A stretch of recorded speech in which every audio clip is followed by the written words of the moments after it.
Receba o pastor Juscelio com alegria, querido. Amém.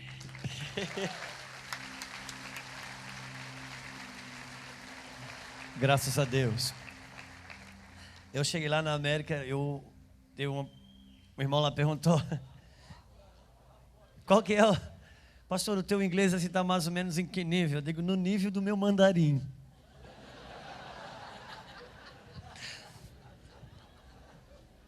E só que tem uma coisa boa lá, quando tu conversa com os americanos. Eu não sei falar inglês, mas eles não sabem que eu falo português errado. Isso eles não percebem. Então, eu sei que primeira semana lá me deram um carro para andar. Fazia uns 3 dias, acabou a gasolina, estava chegando no fim, eu tinha que abastecer. E lá é você mesmo que abastece. Eu pedi uma dica lá. Eu digo, meu irmão, como é que faz para abastecer? Ele disse, não, pastor, você vai, chega lá dentro, lá do pessoal que atende, você dá o dinheiro e encosta o carro numa bomba, dá o dinheiro e dá o número da bomba. Então, que number, não sei o que. Tá bom, isso eu sabia dizer. Mas eu cheguei lá, não sabia mais como é que funcionava. Eu digo, meu Deus, e agora? Eu cheguei lá, a Luciana no carro, a Isabel, a Sara, e eu querendo ser hominho, não é? E já viu quando o homem se perde no carro, a mulher quer ajudar e ele não quer parar para pedir informação, porque o homem tem essa coisa, ele foi chamado para liderar, conduzir, então. Aí tinha um gringo lá na bomba, eu disse para ele, help. E eu não sei falar, mas não sou ruim de me comunicar. E eu fiz ele entender que eu queria que ele me ajudasse a abastecer. Ele, ok, yes, ok. Tirou o carro dele e mandou eu colocar o meu. E ele falou em inglês que eu tinha que ir lá dentro, dar o dinheiro e dar o número da bomba. Só que isso eu já sabia, então eu deduzi, mas ele achou que eu tinha entendido o inglês dele, né? Quando eu voltei, tinha a segunda parte. Ele mesmo abriu o tanque, botou, tá, me explicando. Eu digo, ok. E quando ligou o negócio ali, começou a abastecer, a gente cruzou o braço, ficou esperando, não tinha assunto, porque ele não falava também não. O pouco que nós conversamos, ele fazia que entendia eu fazia que entendia ele, foi uma... Daqui a pouco ele falou comigo, que eu entendi, que ele disse, agora deu, agora você tira aqui e coloca aqui. Eu digo, ok, mas ele disse, sabe o que? Na verdade ele falou, quando acabar você tira aqui. Eu peguei aquele, a gasolina já foi nele. Eita, até achar o buraco de novo. E quem vem de fora para o Brasil, chega aqui no medo de ser assaltado. Mas quem chega lá, a gente chega com medo de ser preso, porque eles assustam a gente com polícia. E quando eu vi aquela gasolina, meu Deus, eu já me vi na corte com aquele macacão alaranjado. Igual o filme, eu digo, eu não sei explicar isso, olha. Eu disse, Luciana, eu e você ia para a escola só para comer merenda e pegar piolho. E o que nós vamos fazer lá? Aí a minha Lulu disse assim, Juscelio, tem alguma coisa que pode se explicar por meio da lógica até onde nós chegamos? Então não vai querer explicar isso também lá. E é isso. Esse Deus, como o meu pastor, esse Deus não é gente. O Senhor faz as coisas loucas para confundir as sábias. E continue orando pela gente. Amém? Quantos dos irmãos que estão aqui, que eu gostaria que levantassem mãos, que tiveram pelo menos umas 3 reuniões aqui desde quando começou a convenção, só para mim ter uma noção. Amém. É que hoje é o culto de domingo à noite, né? Então tem muita gente que não pôde nem participar da convenção, está hoje aqui. E já chega assim, pega uma panela de pressão fervendo, né? Então a gente precisa encaixar todo mundo na mesma temperatura. Se você puder baixar sua cabeça um pouquinho, nós vamos orar ao Senhor. Gostaria que você se colocasse como um intercessor, pedisse a Deus que se conectasse com esse rio que o Senhor quer ministrar em nosso meio. A Bíblia diz que há um rio cujas correntes alegra a cidade de Deus, um canal que corre, que alegra Deus. Senhor, nós nos prostramos diante do trono da Tua graça. E Pai, nós queremos Te agradecer.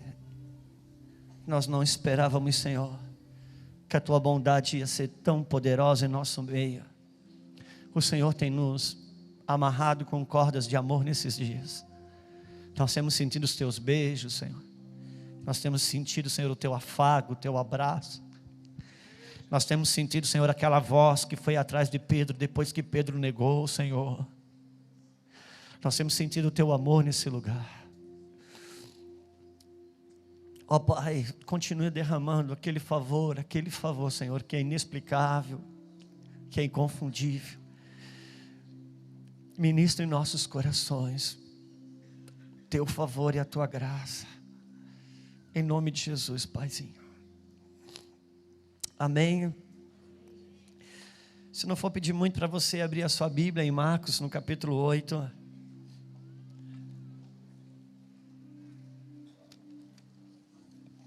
Marcos capítulo 8. Quero fazer igual o pastor Luiz, eu vou ler um texto grandinho dessa vez. Capítulo 8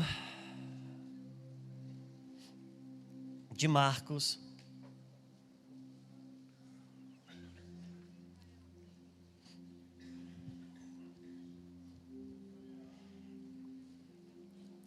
Naqueles dias, havendo muito grande multidão e não tendo que comer, Jesus chamou a si os seus discípulos e disse-lhes: tenho compaixão da multidão, porque há 3 dias que estão comigo e não têm o que comer.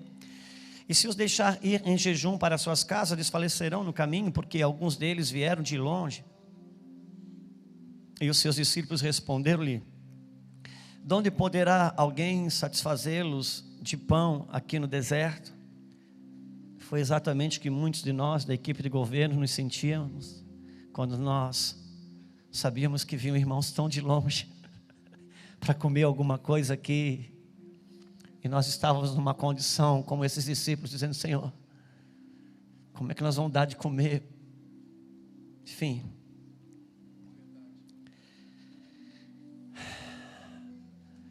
E perguntou-lhes: quantos pães tendes? E disseram-lhe: 7. E ordenou à multidão que se assentasse no chão, e tomando os 7 pães, e tendo graças, partiu e deu aos seus discípulos para que o pusessem diante deles, e puseram-no diante da multidão. Tinham também uns poucos peixinhos, e tendo dado graças, ordenou-lhe que também lhe pusesse diante. E comeram e saciaram-se dos pedaços que sobraram, levantaram 7 alcofas. E os que comeram eram quase 4.000, e os despediu. Encontrando-o logo no barco com os seus discípulos, foi para as partes de Dalmanuta. E saíram os fariseus e começaram a disputar com eles, pedindo-lhe para o tentarem um sinal do céu. E suspirando profundamente em seu espírito, disse: por que pede esta geração um sinal? Em verdade, vos digo que a essa geração não se dará algum sinal. E nós sabemos que o outro evangelista completa que diz: a não ser o sinal de Jonas. Versículo 13: e deixando-os, tornou a entrar no barco e foi para outra banda, e eles se esqueceram de levar pão, e no barco não tinham consigo senão um pão.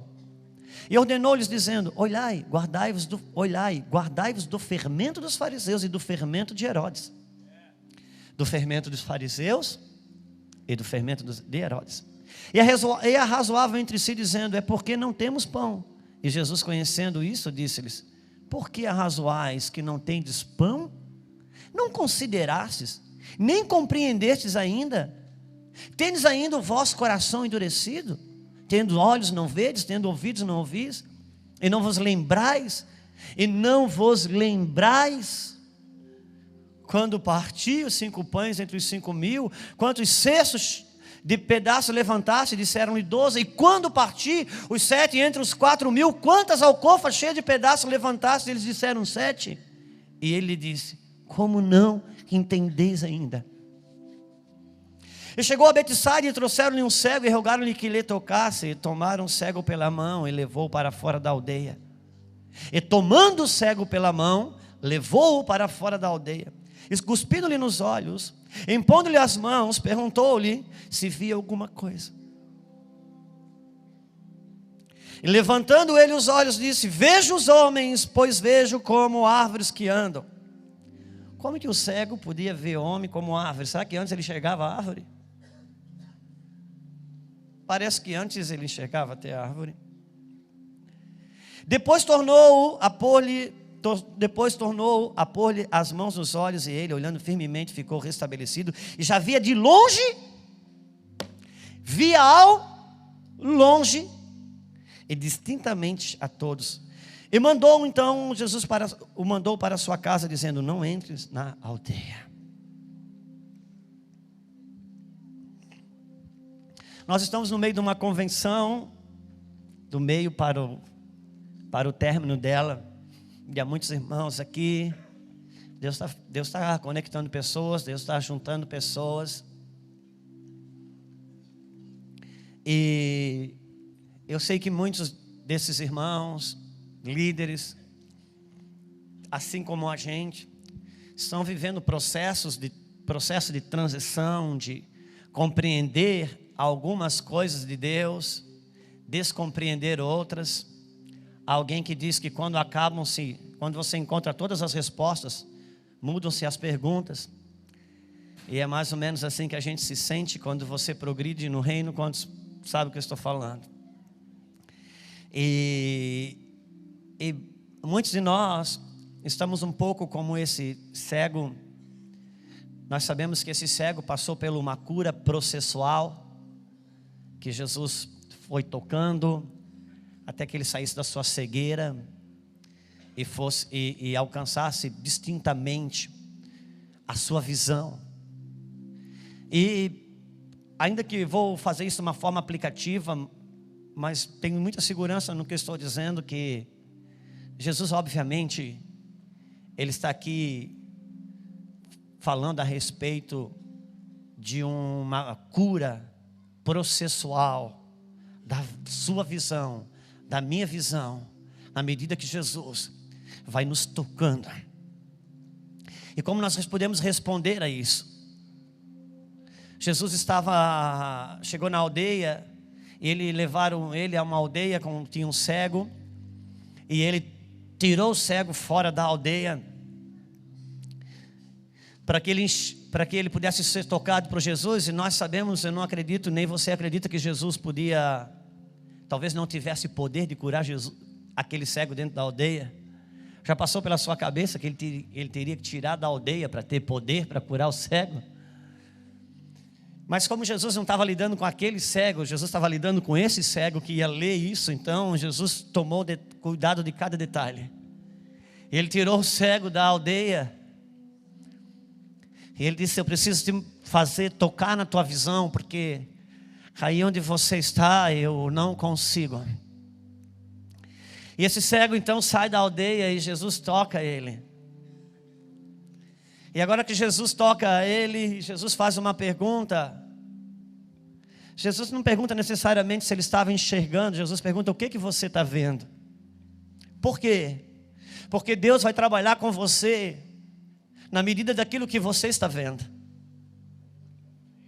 Deus não vai trabalhar com você fora daquilo que você vê. Por todo o Antigo Testamento, quando Deus mostrava alguma coisa para um profeta, Deus dizia: o que você está vendo? E o profeta dizia: eu vejo um candelabro, eu vejo isso, eu vejo aquilo. Ok, eu vou trabalhar com você naquilo que você vê. E o que determina aquilo que eu vejo? O que determina aquilo que eu vejo é o lugar em que eu estou. Por isso que Jesus diz que quando ele fala: a partir da minha ressurreição, eu vou aliviar o Espírito, e eu vou preparar-vos um lugar. Quando Adão peca, Deus não diz: Adão, o que você fez? Deus diz: Adão, onde você está? Porque onde você está determina o que você vê. E eu já falei isso aqui e vou repetir. Eu tive a mesma experiência que o pastor Luiz Hermínio. Eu morei 47 anos numa planta baixa, em casa planta baixa. E quando eu fui morar num prédio, apartamento, Deus falou que eu ia subir na vida, e eu estou no 9º andar. Deus é fiel. E no 9º andar, na minha sacada, Deus começou a ministrar a respeito do rio de Ezequiel. Porque quem estava no rio de Ezequiel, com água nos artelhos, estava no rio de Deus. Mas Ezequiel anda 1000 côvados e agora está com água nos joelhos, no rio de Deus. Ele anda mais 1000 côvados e está com água nos lombos, no rio de Deus. E daqui a pouco ele não podia mais pisar o pé no chão, ele tinha que só fluir na correnteza daquele rio, no rio de Deus. E na minha sacada, no 9º andar, como a nossa cidade é plana, eu comecei a contemplar tudo aquilo que os meus olhos podiam ver, e Deus então ministrou meu coração. Quero falar a respeito do rio de Ezequiel. E na minha mente eu voltei o prédio lá na recepção. E eu contemplei uma visão que eu vejo todos os dias, que quando eu chego na recepção do prédio, tem várias caixinhas de correio, cada caixinha corresponde a um apartamento. O correio chega e entrega as cartas para a zeladora, e ela coloca em cada apartamento. E Deus começou a ministrar comigo a respeito disso, dizendo: todas as correspondências que chegam nesse lugar, elas são endereçadas para o mesmo endereço. Cidade de Itajaí, bairro tal, rua tal, número tal. Todos estão endereçados ao mesmo endereço. Só que você, quando o morador do 1º, 2º, 3º andar vão na sacada, eles veem uma coisa.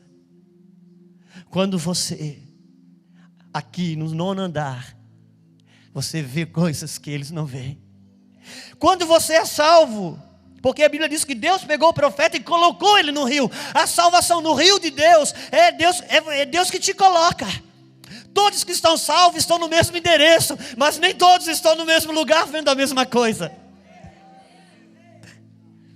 No rio de Deus, Deus te coloca. Agora, o lugar que você vai estar no rio de Deus é você que decide, porque Deus não puxou o profeta para dentro, foi ele que caminhou 1000 côvados.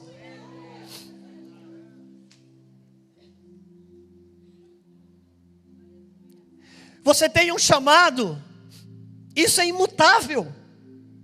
Não queira ser uma coisa que Deus não chamou você para ser. Por quê? Porque o chamado foi Deus que escolheu. Você foi chamado para ser profeta? Não queira ser outra coisa.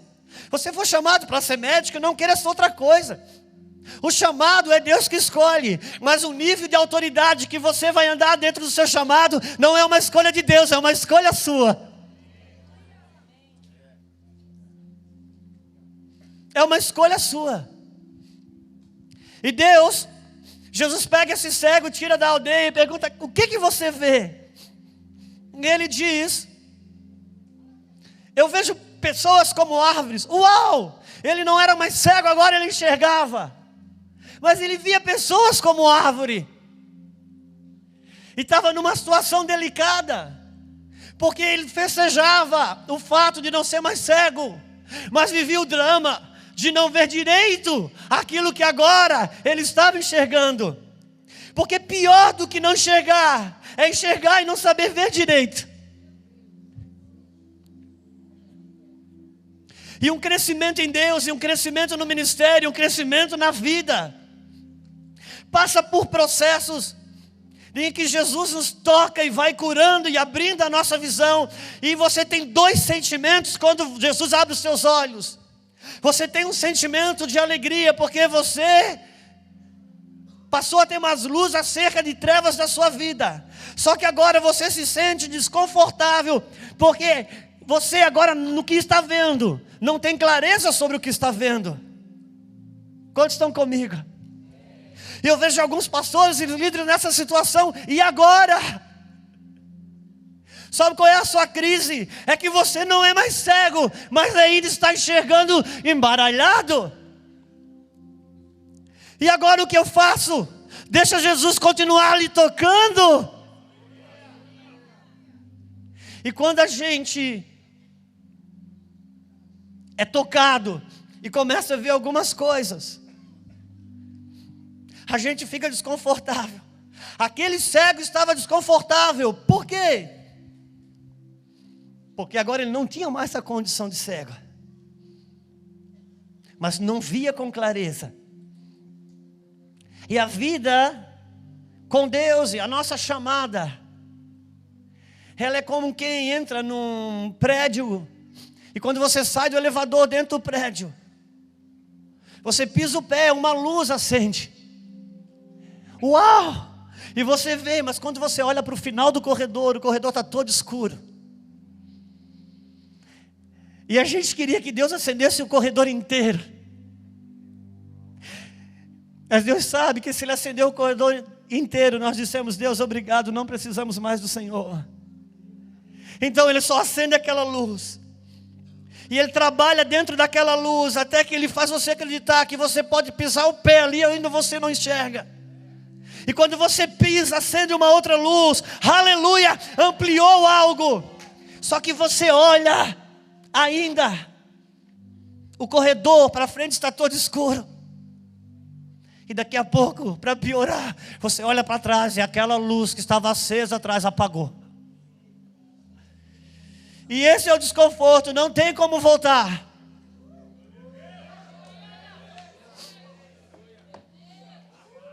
E olho para frente e está escuro o corredor. E agora da mesma maneira que Ele acendeu essa luz, se você se manter e não voltar, Ele vai acender a próxima.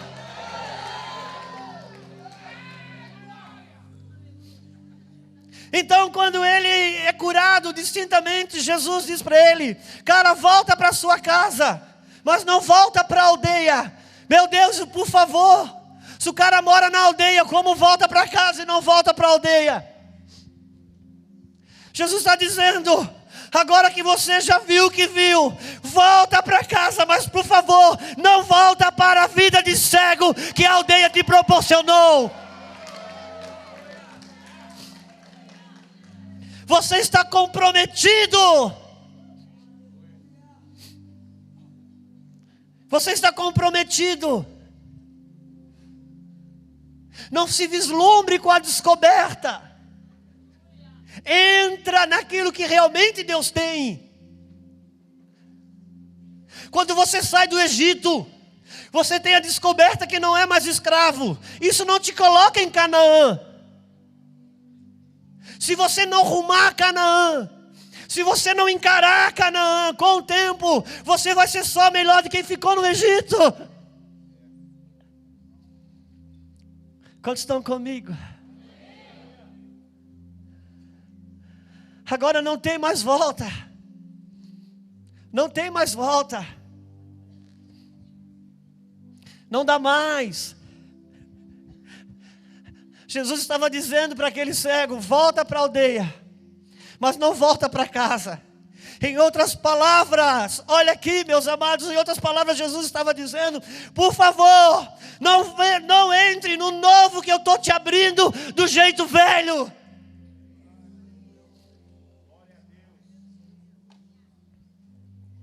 Eu estou ganhando um amigo chamado Leandro, e ele tem um pavor de ver a igreja querendo entrar no novo do jeito velho.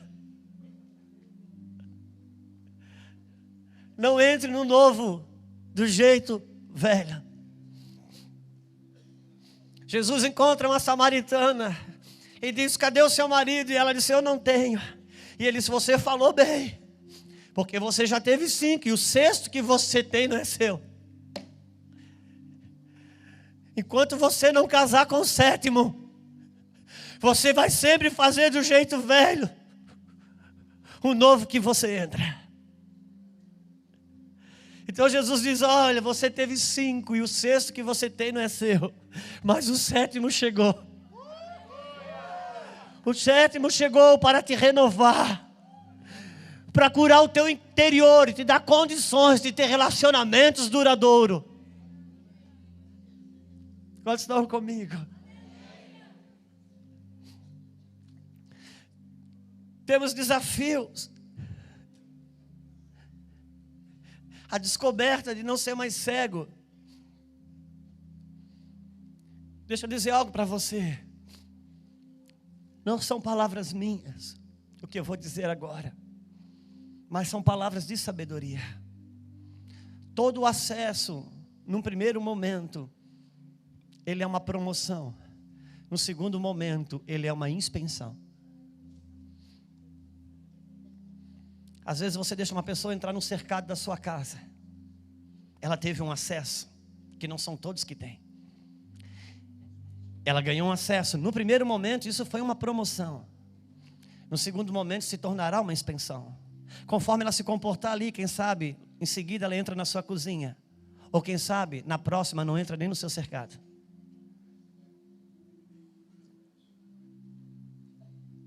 Todo acesso, num primeiro momento, é uma promoção. No segundo momento, é uma expansão, que te habilitará para entrar no novo acesso, ou te dará o risco de perder aquilo que lhe foi dado. Nós nos comprometemos de tal forma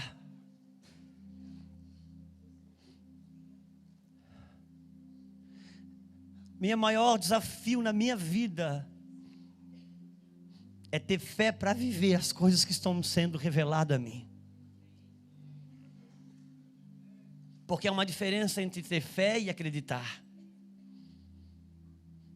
Fé é o poder de Deus para você fazer aquilo que você acredita. Um dia, meu pastor, eu sentei com ele num hotel. E eu comecei a falar algumas coisas de algumas lutas e crises minhas. E ele falou: Juscelio, você tem um nível de revelação alto. Você vai precisar aumentar o nível da sua fé para responder aquilo que Deus está te mostrando. Porque quando Deus te revela algo e você não responde, alguma coisa morre dentro de você. Com o passar do tempo, você passa a viver por aquilo que sabe e não mais por aquilo que tem. E isso é uma escada de decadência. Por isso que nós estamos aqui num choro, quase que dizendo: Deus, não mostra mais nada, ajuda a viver o que já sabemos. Porque o comprometimento aumenta. O comprometimento aumenta. Mas por que Jesus estava tendo esse tipo de cura processual com o cego? Porque Jesus não estava falando com o cego. Jesus estava diante da multidão, no deserto há 3 dias, e ele disse aos discípulos: dê de comer essa multidão. E eles disseram: como? Não tem comida. O que vocês têm? Temos aqui um pouquinho de peixe, de pão. Jesus multiplicou o pão, e era a segunda multiplicação. E Jesus entrou num barco, e eles não levaram o pão no barco. E Jesus disse: cuidado com o fermento dos fariseus. E eles disseram: ele deve estar falando de pão, só que ele não sabe que a gente não trouxe pão no barco. E ele disse: meu Deus, que coração endurecido é esse? Será que vocês ainda não entenderam? Será que eu falo, vocês não ouvem? Vocês veem e não enxergam? Ouve, mas não entende.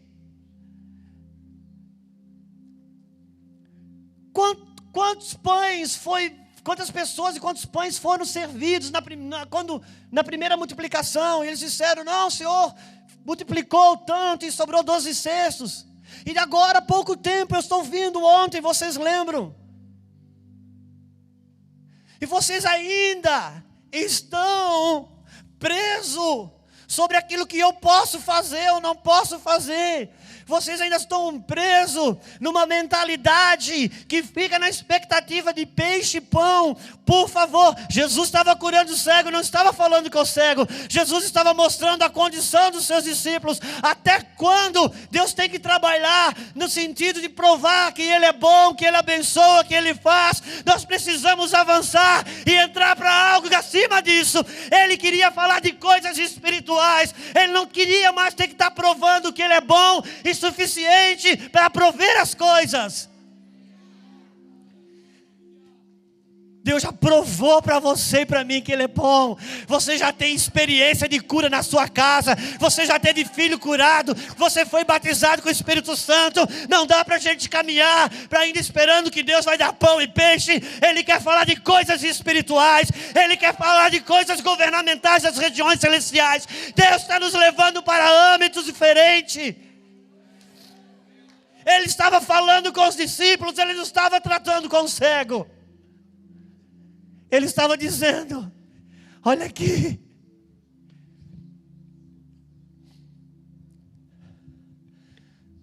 por favor, Deus está nos levando a compreender algumas coisas. Deus quer falar de coisas verdadeiramente espirituais. Deus estava dizendo: cuidado com o fermento dos fariseus, porque os fariseus queriam um sinal. Meu Deus está dizendo: cuidado com esse fermento. Até quando eu tenho que estar confirmando, levantando o profeta A, B, C, D, molhando o novelo por fora, molhando o modelo por dentro? Por favor, você já experimentou a minha bondade. Eu não preciso mais provar sobre essas coisas. Entre em outros níveis, entre em outros âmbitos. Assuma o que é teu. Perca a mentalidade de cego que está esperando receber alguma coisa. Eu estou transformando, transicionando. Você está saindo de abençoado para abençoador. Você está saindo de alguém que recebe para alguém que dá.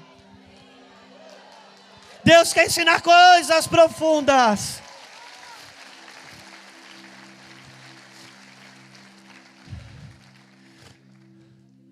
Conheça a sua força. Conheçamos a nossa força. Conheçamos a nossa força. Conheçamos a nossa força. A alegria do Senhor é a tua força. Agora, a tua força não é a tua alegria. A tua força é a alegria do Senhor. Meu Deus. Então um crente tem litígio com o outro, faz uma sociedade, é roubado. Daqui a pouco coloca o irmão na justiça e vão para os tribunais. E Paulo diz: meu Deus, vocês esquecem que vocês vão julgar nações, e estão se colocando debaixo de um julgador ímpio. Por favor, não tem alguém que já passou da sua vida de cego, pedinte, que entende a sua herança em Deus, que possa sofrer a perda e o dano? Agora existe uma coisa: se você sofre a perda e o dano, sabe o que vai acontecer? Cara, você vai ficar muito triste. Você vai ficar quebrado, porque você foi enganado, injustiçado e ainda decidiu abraçar o prejuízo. E isso entristece, mas quando você obedece, enquanto você se entristece, mas isso alegra a Deus. No meio da sua tristeza e na alegria de Deus, você terá força. Você quer ser um triste, forte ou um alegre, fraco?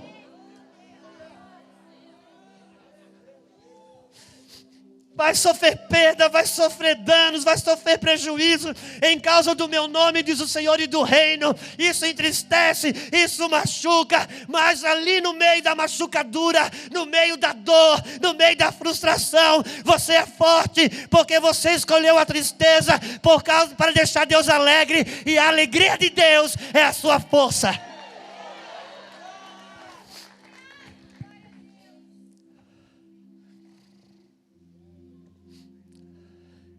Então não me diga: pastor, eu não tenho direito de ser feliz. Cara, você escolhe. Você escolhe a alegria do Senhor. Cara, a alegria do Senhor não é a minha alegria. Não se trata da minha alegria. Cara, por isso, papai, mamãe, que quando o filhinho de 1, 2 anos, 3 anos, 4 anos faz uma coisa errada, e você chega para o filhinho e diz: olha, a mamãe ficou muito triste com o que você fez, viu? Isso deixa a mamãe triste. Não trate assim. Não trate assim, porque senão a noção dele de juízo, de senso, de certo e errado, é tristeza e alegria. E ele vai crescer entendendo que se tem tristeza, está errado, se tem alegria, está certo. Não. Por favor, não crie um filho na alma.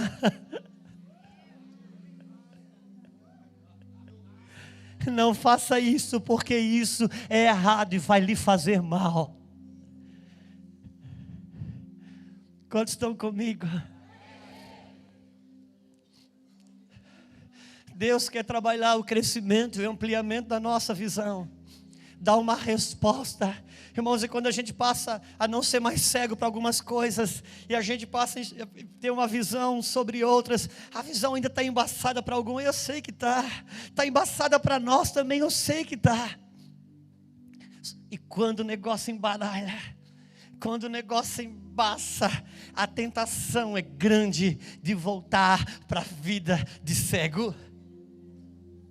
Só que não dá, cara. Sabe por quê? Se ele fica daquele jeito, sentado na aldeia e dizendo: dá uma esmolinha, dá uma esmolinha, a consciência dele vai dizendo: cara, você não é mais cego, não prega mais isso. Você já não é mais cego, por favor, não prega mais isso, não apoia mais isso.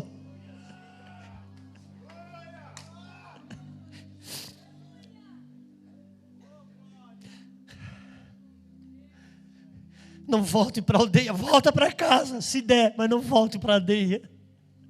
Não volte para a aldeia, prossiga, ainda que está embaralhado, vá para ele até que você enxergue distintamente, mas não volte.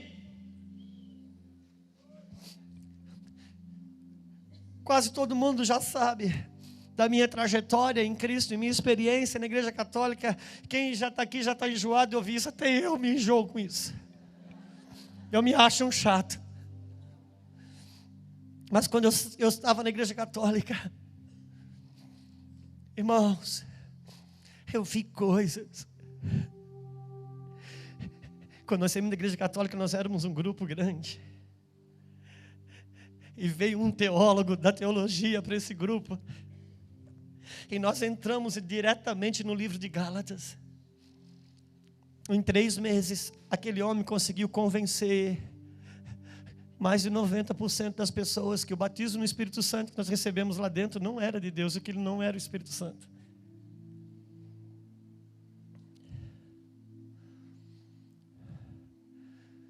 Porque ele estava pautado em algumas realidades. Eu vi, não 1, não 2, não 10, não dezenas, mais de dezenas, pessoas, onde um homossexual, dentro de uma batina sacerdotal, orava pelas pessoas, e elas saíam orando em línguas, com orações explosivas, fantásticas. E se você achar que eu estou mentindo, aqui dentro tem pelo menos umas 30 pessoas que experimentaram isso comigo.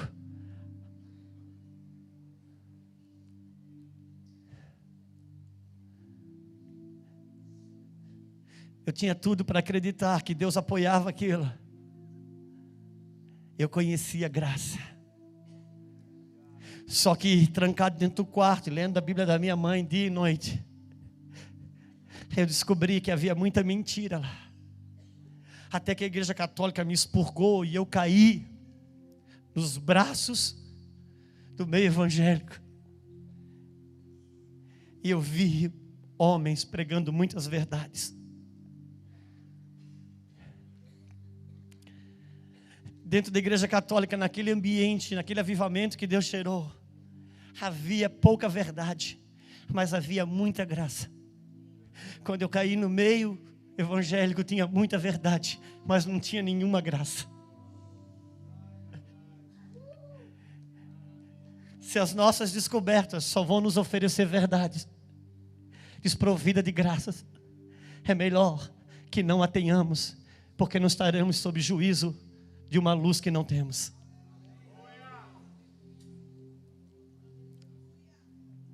Abra Salmo 85 comigo, por gentileza.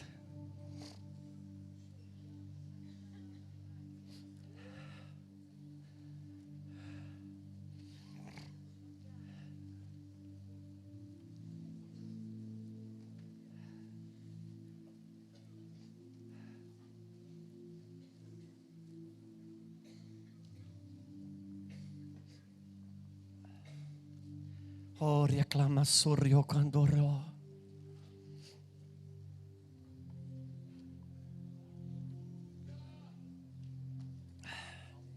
85 é uma palavra para aqueles que voltaram da Babilônia. Quantos estão saindo da Babilônia? Volte para casa. Mas não volte para o sistema da aldeia.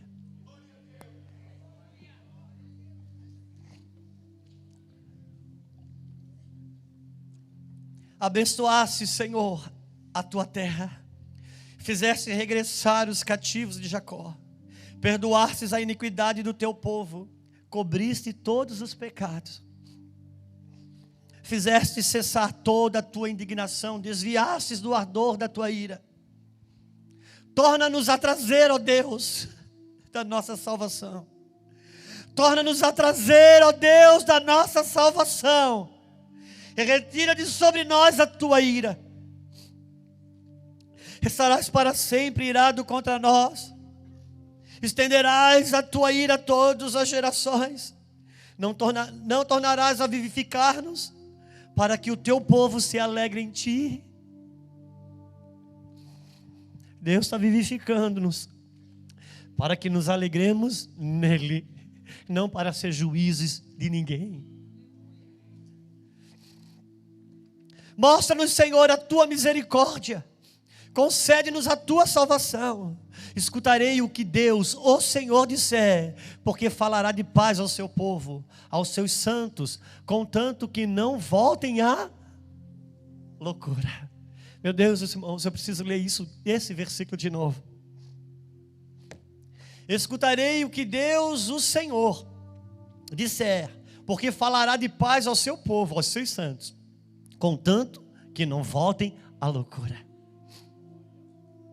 Irmãos, Deus está falando coisas lindas e vai falar coisas mais lindas ainda.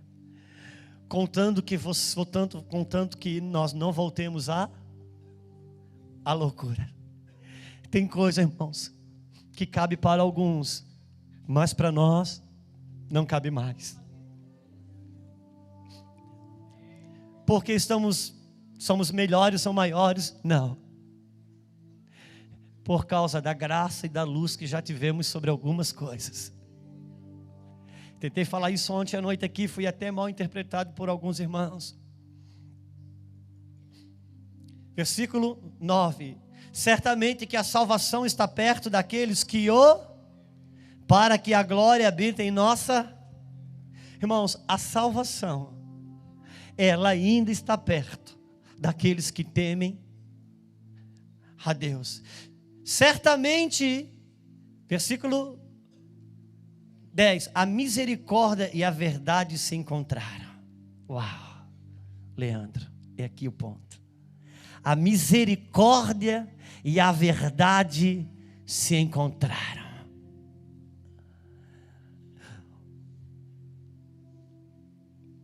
A justiça e a paz se beijaram. A verdade brotará da terra e a justiça olhará dos céus. A misericórdia e a verdade se encontraram. Aqui está o ponto do nosso crescimento. Tinha muita graça no lugar que eu vivi, mas não tinha verdade.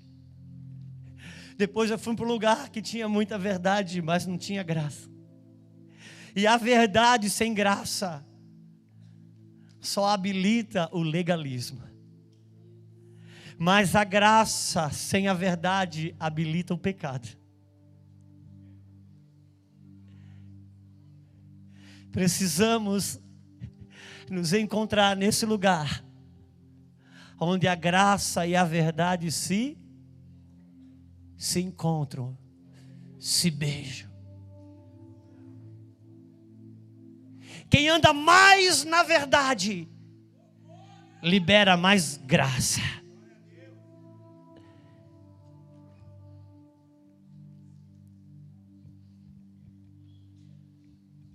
A lei de Deus não muda.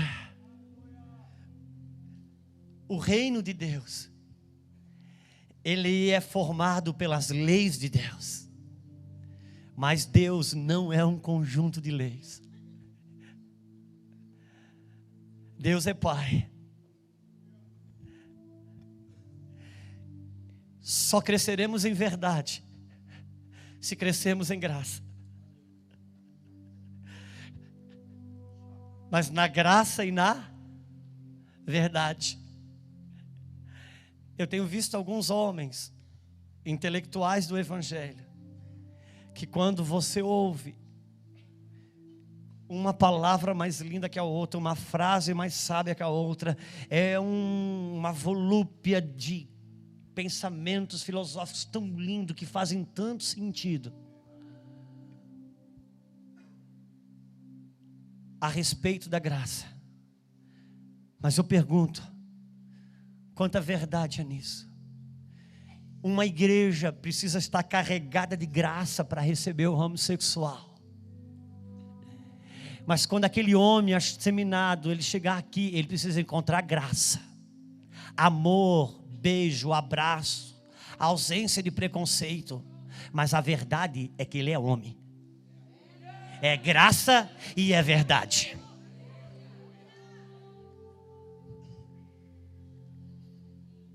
Não anulemos a verdade pela graça, e nem vivamos na verdade, na ausência da graça.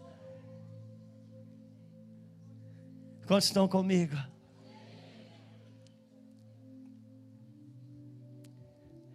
É um lugar que eu creio que nós não entraremos sozinhos, só dando as mãos. Entraremos nesse lugar onde a graça e a verdade se beijam. Oriclamando ro que atsuriando ro, chori aclamando robia clasuria so canto roba la so, robia classura manda ro. Deus precisa nos encharcar de amor e graça para podermos viver a verdade. Não dá, irmãos, para queremos combater o governo. Irmãos, entenda uma coisa, a Bíblia diz que o limpo se limpa mais, e o sujo, nós vivemos dias que o limpo quer limpar o sujo, ele não quer se limpar.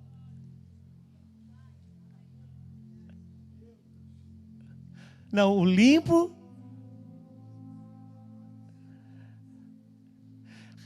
eu tenho conhecido alguns líderes de louvor, que passa 6, 7 horas por semana na pornografia. Mas se o baterista chega atrasado, ele põe em disciplina.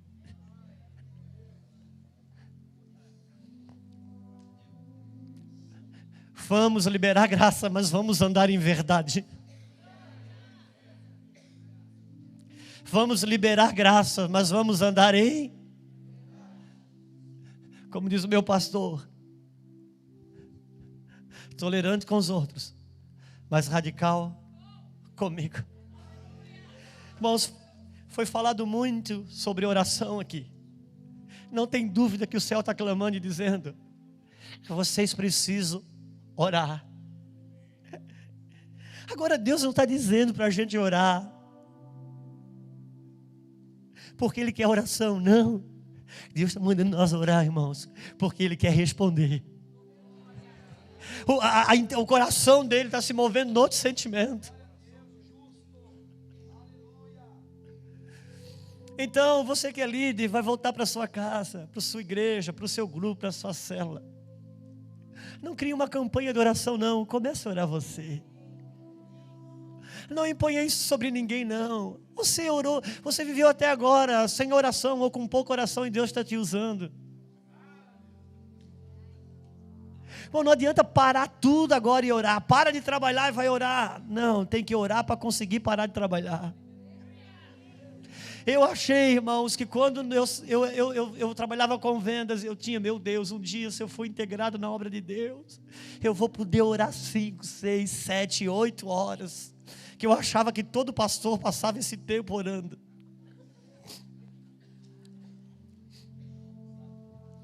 Aí, até que um dia eu vim para esse lugar e descobri que se você não ora com a hora que tem, você não ora quando você tem mais hora. Porque não se trata de uma disciplina. Jesus, Ele nunca mandou um discípulo orar. Você não vê na Bíblia Jesus dizendo que os discípulos têm que orar. Um dia Ele pediu socorro de intercessão lá no Getsemane, por Ele. Não, Jesus Ele orava, criava um ambiente de oração. E as pessoas vinham e diziam: me ensina a entrar nesse lugar que você... Como é que a gente ora, Jesus? Eu quero ter isso que você tem.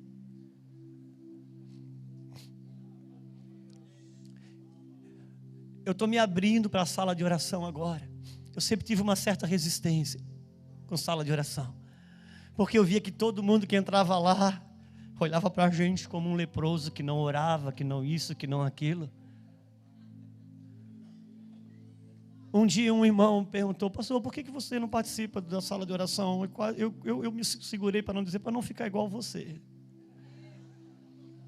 Agora eu não sou contra a oração, mas se a minha oração não me torna gracioso com o outro, para o outro entrar naquilo que Deus está me dando, então tem verdade, porque oração é a verdade do crente. Mas se não tem graça, não, a verdade e a graça precisam se beijar.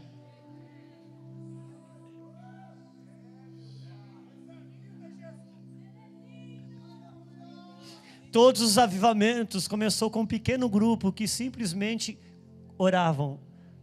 Não criaram uma campanha de oração e nem imputaram isso sobre ninguém.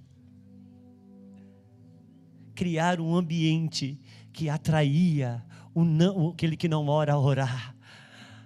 Irmão, não adianta liderança, nós que estamos aqui, não adianta a gente mandar as pessoas ser santos. Se nós criarmos um ambiente de santidade, o pecador é transformado.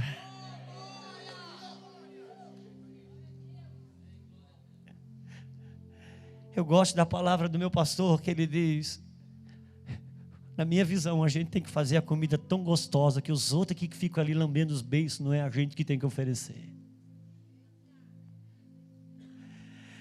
Transformai-vos pela renovação da vossa...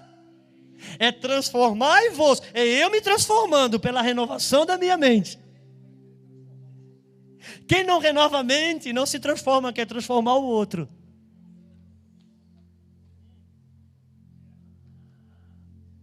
Não, irmãos, não vamos entrar no novo que Deus está abrindo do jeito velho. Por favor, volte para casa, mas não volte para a aldeia. Nós já experimentamos a bondade de Deus, nós já sabemos que se faltar comida Ele vai dar, se faltar peixe Ele vai dar. Mas não será dado outro sinal a não ser o de Jonas. E qual é o sinal de Jonas? Ele foi introduzido no ventre do grande peixe e vomitado para o seu destino. Irmãos, se eu e você na Bíblia somos um simbolismo de um peixe, quem é o grande peixe? Só tem um jeito nele, só tem um jeito: entrar dentro do grande peixe. E Ele é que vai fazer essas coisas, com graça e com a justiça e a paz se encontrar. Irmão, quando alguém vai para a cadeia por aquilo que realmente fez, se fez justiça, mas não se encontrou paz. É um lugar de justiça e paz, graça e verdade. Por favor, vamos andar em graça e misericórdia. Eu quero entrar nesse lugar. Deus vai me ajudar. Irmãos, e se nós aqui no Mevan, nós não entrar, ai de nós. Mas por favor, em verdade. A Bíblia não vai mudar para nós. Em verdade. Irmão, eu quando me casei, eu tinha tido muitas relações sexuais antes. E eu alcancei graça diante de Deus para ter um casamento puro, santificado. Mas a verdade ainda é que para entrar no casamento é virgem. Você pode estar no seu 20º casamento, Deus está te abençoando, vai te abençoar, e se depender de mim, eu vou te ajudar, eu fui chamado para isso. Mas a verdade ainda é que Deus é monogâmico, e não é um de cada vez, não, é um. Vamos ter graça, mas não vamos mudar a verdade. Vamos ter a verdade em punho, mas não vamos negar a graça. Isso é impossível de viver isso sem estiver no grande peixe, no ventre do grande peixe. Porque se eu e você somos na Bíblia um símbolo de peixe, quem é o grande peixe? Por 3 dias. E nós precisamos ser mergulhados na morte e ressurreição de Cristo. Precisamos ser embebedados nisso. Por favor, Deus está abrindo os seus olhos. Então não dá mais para viver do jeito velho. Ele já provou a sua bondade. Não torne pouco muito o que Deus fez por você. Por favor, fique de pé comigo.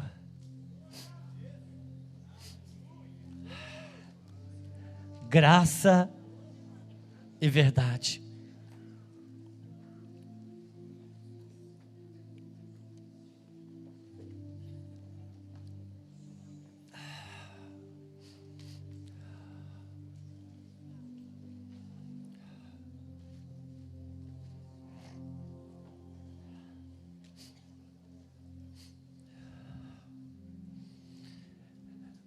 Eu tenho sentado com alguns homens que têm estado no atoleiro. Por favor, irmão, você aproveitou essa hora para se levantar, então eu vou esperar você sair. Eu quero ainda estar com os irmãos aqui. Tenha liberdade, amanhã é segunda-feira, eu respeito o seu horário demais. Demais mesmo. Eu sei que amanhã é segunda, você que é da casa. Mas vamos tentar sair mais discreto possível, aqueles que precisam ir. Eu tenho lidado com alguns homens, irmãos, que estão no atoleiro da pornografia. Não é um lugar fácil, não é. E a gente tem procurado estar com a maior graça possível, abraçando, orando, estando junto, recebendo aquela prestação de conta para proteger. Isso é graça. Não vão matar, não vão condenar, não vamos excluir, isso é graça. Agora dizer para mim, pastor, eu tenho um problema de pornografia. Não, a verdade, isso é pecado, isso não é problema. Problema é se você tem problema de pressão alta. Graça, mas verdade. Irmãos, graça, mas verdade. Porque a verdade brotará da terra, então os olhos da justiça olharão do céu. Se tem verdade, o céu justifica. Graça e verdade.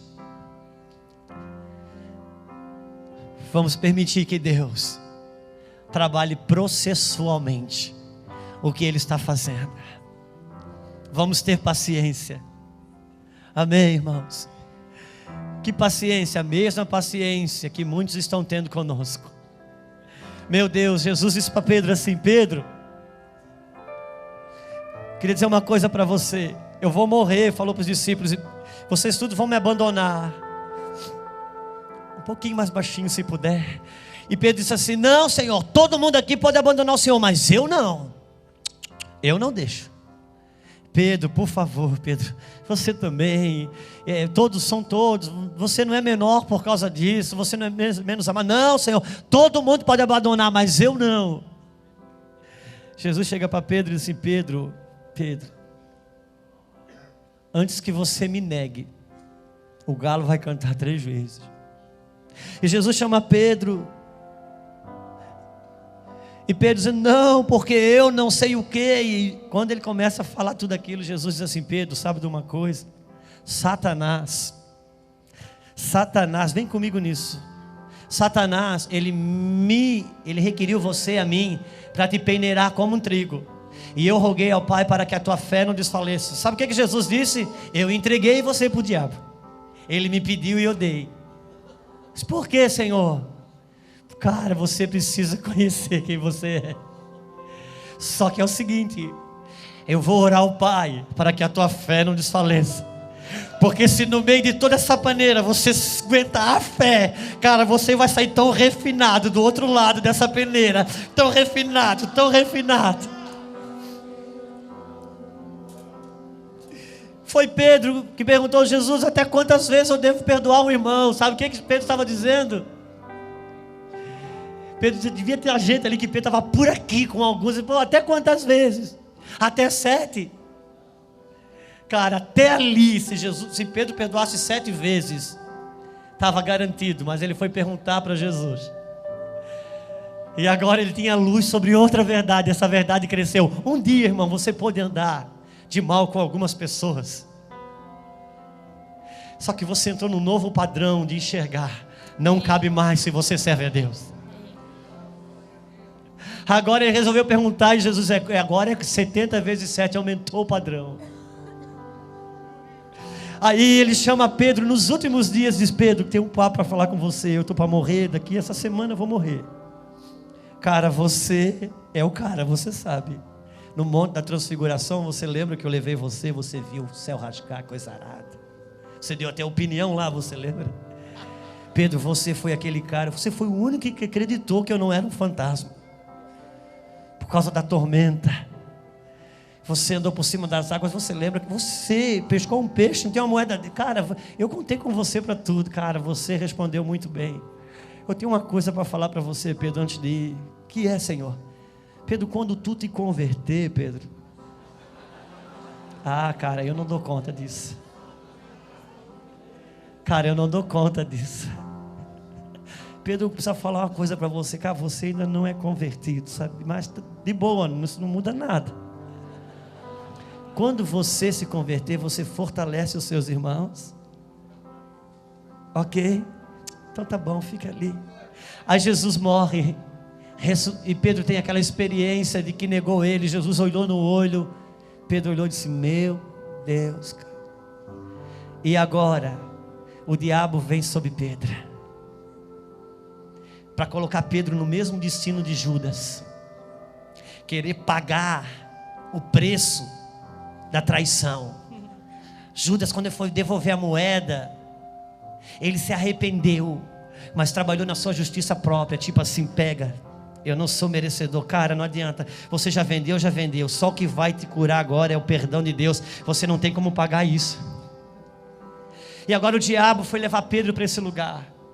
Jesus ressuscita, as mulheres vão lá e ele diz assim, Jesus diz, diz para os discípulos e para Pedro, Marcos 15 fala isso, que eu estou indo encontrar vocês.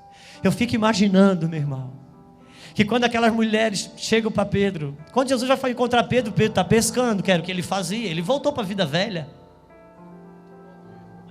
Jesus chega e voltou para a aldeia. Aquelas mulheres chegam, gente, é para ir para tal lugar que Jesus vai encontrar lá. E todo mundo saiu correndo. Eu imagino que Pedro ficou. Imagino que Madalena volta e disse: Pedro, você não... Cara, vamos, Jesus ressuscitou. Eu disse: não, isso é para vocês, não é para mim não. Não, Pedro, não, isso é para vocês, cara. Não, vocês não sabem nada. Experiência... Não, isso é para vocês. Ele não está mais contando comigo, não. Mas a Bíblia diz assim: diga aos discípulos e a Pedro. E aquela mulher disse: Pedro, ele falou o seu nome. Ele disse aos discípulos e a Pedro. Eu imagino Pedro dizendo assim: não brinca, pelo amor de Deus, você não brinca, isso é sério. Ele falou meu nome. Cara, foi o único nome que ele falou. Não brinca, gente, pelo amor de Deus. Gente, para tudo. Eu quero saber, falou, vocês não estão querendo. Não, Pedro, ele falou o seu nome. Jesus vai atrás de Pedro, traz Pedro, disse assim: Pedro, lembra daquela nossa conversa? Com essa mesma paciência e misericórdia que eu tive com você, agora você apacenta o meu rebanho. Graça, mas verdade. Obrigado. Mas verdade. Estenda a graça, mas anda em verdade. Não entre no caminho dos que primeiro erram para depois pregar graça em cima do seu erro. Não, não, não. Escutei um áudio essa semana, botaram no WhatsApp, de um pastor que caiu e todo mundo era culpado por causa da queda dele. Era culpado porque fizeram dele um ídolo, era culpado porque botaram expectativas a mais nele, era culpado. Todo mundo era culpado da queda dele. Não, não, não, irmão. Não. Graça, mas verdade. Como é que funciona isso, pastor Juscelio? Por favor, dá as mãos, me ajuda, vamos buscar juntos. Vamos buscar juntos. Eu gostaria que o meu pastor orasse com vocês. Favor que eu não mereço. Aleluia. Graça e misericórdia.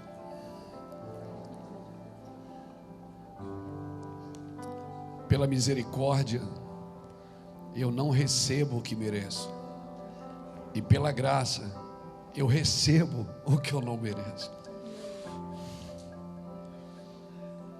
Isso é pura graça. E quanto mais você cresce, mais de graça você vai precisar. Eu quero profetizar que pastores dessa geração serão como aquelas argamassas moles que vão juntar tijolos duros. Vão ser homens flexíveis, perdoadores, apaixonados pelo perdão. Homens que vão perdoar. Quando Jesus falou para Pedro, perdoa 70 vezes 7.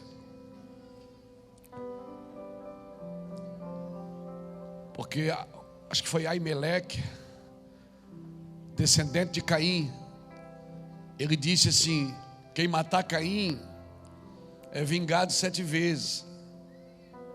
Mas quem matar Lameque será vingado 70 vezes 7. Jesus falou para Pedro 70 vezes 7, porque essa era uma expressão de vingança usada na Bíblia, e Jesus transforma ela numa expressão de perdão, porque tudo na mão de Jesus vira perdão. Lameque diz: quem matar Caim vai ser julgado 70 vezes 7. E quem matar Caim vai ser julgado 7 vezes, mas quem matar Lameque será julgado 70, será vingado 70 vezes 7. Aí quando Pedro pergunta: perdoa 7 vezes? O Senhor diz: não, 70 vezes 7. Sabe, Pedro, aquela expressão de vingança, agora eu estou transformando ela numa expressão de perdão. Amém? Hoje é um bom momento para lembrar daquela pessoa. Hoje é uma boa semana para voltar lá e consertar. Não me fala de avivamento sem quebrantamento, irmão. Não me fala de avivamento sem lágrimas, sem dor, sem choro, sem assumir. Hoje é uma noite de choro, de lágrimas. Mais do que orar, eu quero chorar nessa noite. Eu sinto que nós precisamos chorar.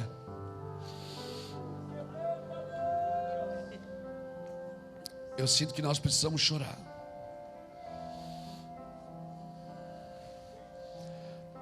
Vamos chorar? Vamos? Vamos chorar?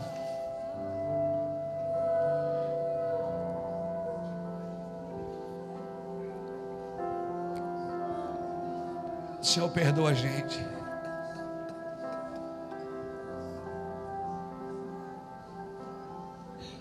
Perdoa a tua igreja, Senhor. Perdoa-nos, Senhor, por favor. Perdoa-nos. Perdoa o nosso coração duro. Perdoa o nosso coração duro. Perdoa, Senhor. Perdoa o nosso coração insensível. Perdoa a nossa dureza de coração, nosso espírito de vingança. Perdoa, Senhor. Perdoa. Por favor, Senhor, nos arrependemos. Eu me arrependo, Deus, pela dureza do meu coração. Me arrependo pela dureza, Senhor, de palavras, pela grosseria. Às vezes sou tão grosso, Senhor, tão duro com os meus filhos, com a minha casa, com a minha esposa, com os meus amigos que só querem o meu bem. Às vezes, Senhor Deus, às vezes, Senhor, eu faço coisas erradas, tomo decisões erradas. Às vezes tomo decisões sozinho, só para não ser reprovado por ninguém, Deus. Perdoa nosso coração duro, Senhor. Perdoa-nos, Senhor, por favor. Perdoa a tua igreja. Perdoa o nosso coração, Deus.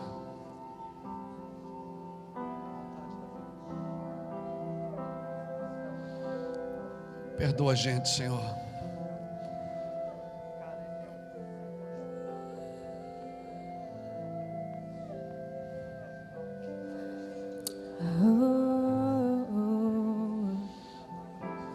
Eu quero ir mais profundo.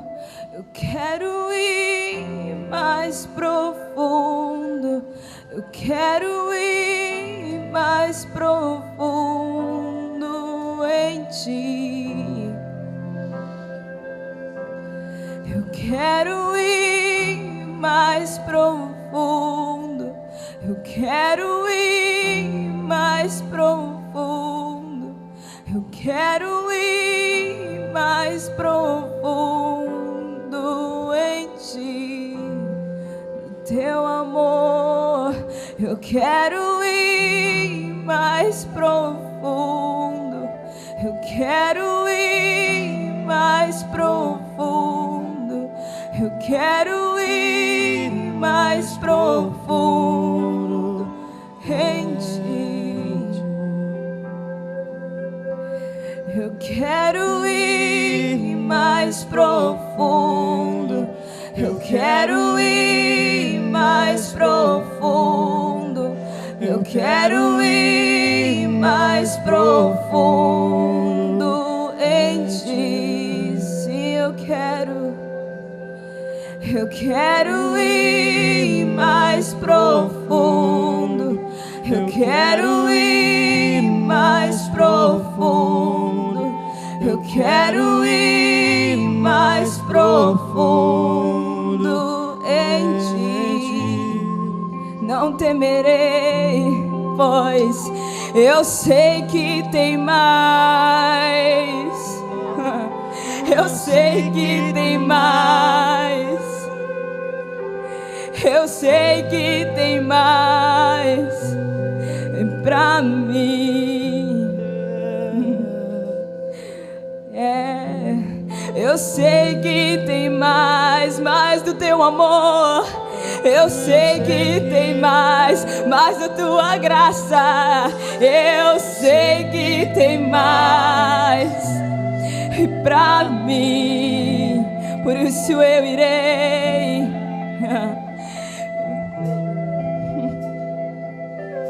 Eu irei mais profundo em ti. E não temerei, eu não temerei. Será que você pode declarar isso? Quero ir mais profundo. Eu quero ir mais profundo. Eu quero ir mais profundo em ti. Sim, eu irei. Eu quero ir mais profundo. Eu quero ir mais profundo. Eu quero ir mais profundo em ti. Sabe, irmãos, eu sinto que há pessoas que o Senhor tem levantado aqui e que tem achado que precisa e necessita de um milagre divino para continuar no propósito. Mas nessa noite eu quero te dizer, você não precisa mais de um milagre, porque o milagre já foi liberado. O milagre já foi liberado. E diante a circunstância, você irá dar passos à frente e não irá desistir do propósito pelo qual o Senhor te chamou, porque independente da circunstância que você vive, você irá cumprir o teu chamado. Não dependa somente de circunstâncias, porque o Senhor está te levando a outros níveis de amor e graça. Ele está te levando a outros níveis de revelação de quem Ele é. Ele é um Deus de amor. Ele é Pai. Ele já provou naquela cruz que Ele te ama. Ele não precisa provar por meio de circunstância que Ele te ama, porque Ele já te liberou isso. Eu quero ir mais profundo. Eu quero ir mais profundo. Não temas. Eu quero ir mais profundo em ti. Eu quero ir mais profundo. Eu quero ir mais profundo. Eu quero ir mais profundo em ti. Eu irei. Eu quero ir mais profundo. Eu quero ir mais profundo. Eu quero ir mais profundo em ti. Eu quero ir mais profundo. Eu quero ir mais profundo. Eu quero ir mais profundo em ti. Eu sei que tem mais. Eu sei que tem mais.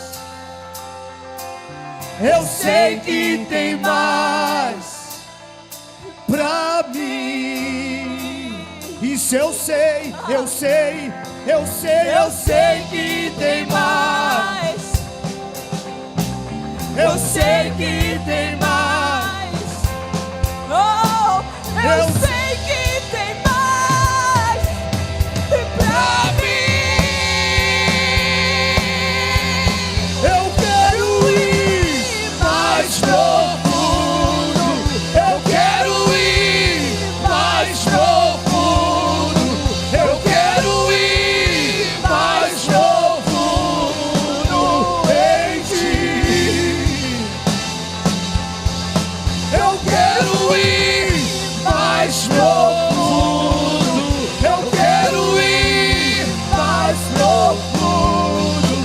Eu quero ir mais profundo em ti. Levante sua mão e cante isso, querido. Eu sei que tem mais. Eu sei que tem mais. Eu sei que tem mais pra mim. Isso eu sei, eu sei, eu sei que tem mais. Eu sei que tem mais. Eu sei que tem mais.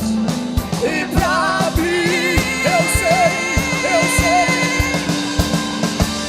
Eu sei que tem mais. Eu sei que tem mais. Eu sei que tem mais pra mim. Pra mim. Pra mim.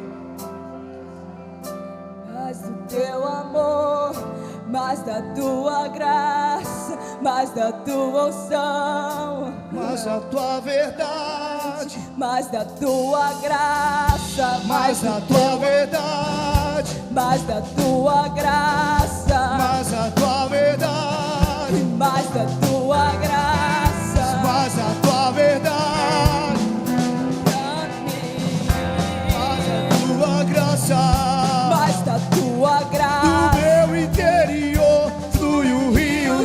águas vivas do meu interior. Flui o rio de águas vivas do meu interior. Flui o rio de águas vivas.